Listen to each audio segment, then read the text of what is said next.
Scientists continue to warn nations and political leaders about the big problems the world is facing as global temperatures continue to rise. The IPCC, that's the Intergovernmental Panel on Climate Change, after several years of research, they've released a special report. I'll read a couple of parts of the summary for policymakers here, and I'll link to the report in the description. When you start going over a report like this one, you realise the vast amount of work that's been put in by a high number of very clever people. So reading from the summary, human activities are estimated to have caused approximately 1 degree Celsius of global warming above pre-industrial levels, with a likely range 0.8 to 1.2 Celsius. Global warming is likely to reach 1.5 Celsius between 2030 and 2052 if it continues to increase at the current rate. And then in brackets it says high confidence. What's the significance of 1.5 degrees Celsius above pre-industrial levels?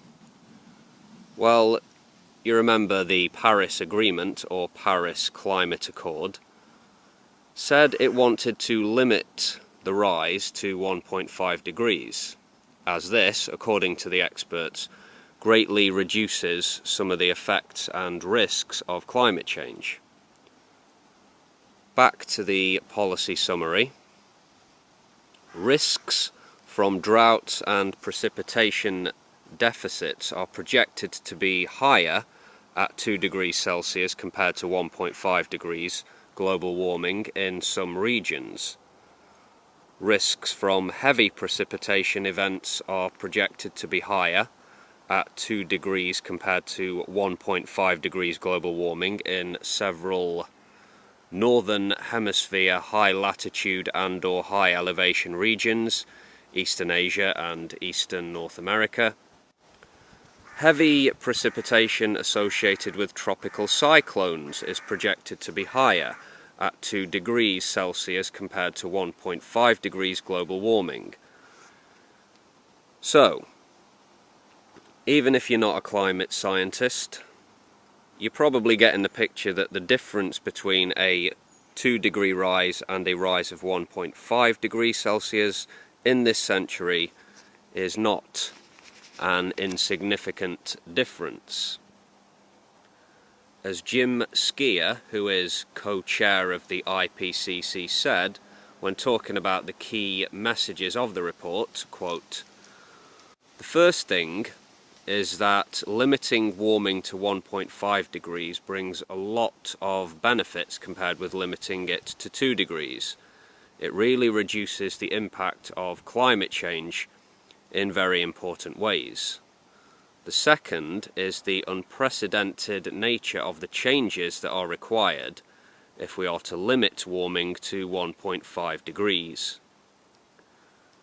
Changes to energy systems, changes to the way we manage land, changes to the way we move around with transportation," unquote.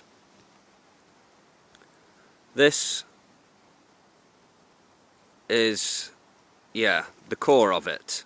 The age of oil, gas and coal has to come to an end. Given the way we do things, it's no easy task, to say the least, that lies ahead of us. Some will no doubt say what the IPCC is calling for is unrealistic. But without an energy revolution, the future is none too bright. Countries and individuals will act in their own interests when presented with the hard facts, though, right? Right?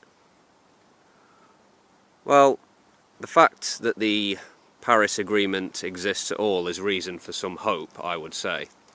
But treaties without actions are worthless, so we'll have to see what happens.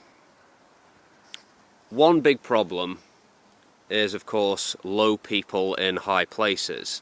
I mean politicians who are bought and paid for by big oil and big gas. slick campaigns against the scientific consensus do exist, and unfortunately there are many unscrupulous people who are willing to say what they are told to say by their paymasters. Yeah, people looking to line their pockets. I'm to understand that at 2 degrees warming above pre-industrial levels, coral reefs will essentially be wiped out. The ability to grow certain crops in certain parts of the world will be negatively affected with greater warming. Sea level rises, increases in ocean temperature and increased ocean acidification is bad news for people and many other life forms. The health of the world's oceans is hugely important to the health of the planet. The report is also calling for vast amounts of land to be given over to forests.